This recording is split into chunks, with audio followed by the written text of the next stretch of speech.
ფიზიოლოგიურ მე-13 წელიწადია და ადამიანები ხან ისე დროს მოდიან, რომ ტირილი გინდა, მხოლოდ ერთი აზრი გებადება, სად იყავი აქამდე. ნახეთ, ჩვენ ისეთ გარემოში ვცხოვრობთ, რასაც ჩვენ ჭამთ, ვსვამთ, სუნთქავთ, ყოველდღიურად ბინძურდებით, შლაკები, ტოქსინები, პარაზიტები, 1000 ქიმიისაგან ჰორმონები თუ ანტიბიოტიკები.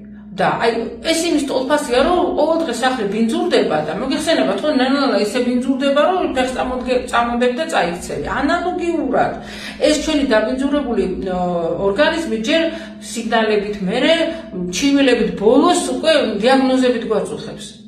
ამიტომ რა გვჭირდება, ხო, პერიოდულად მაინც უნდა დავალაგოთ, დავასუფთავოთ ჩვენი ორგანიზმი და რასთავარი ხა ყველა მანქანის ღოლმა ძალიან კარგად იცის, რომ სათანადო საწვავს თუ არ ჩაასხავთ, ეს მანქანა მაშინვე თუ არა მალე გაფუჭდება.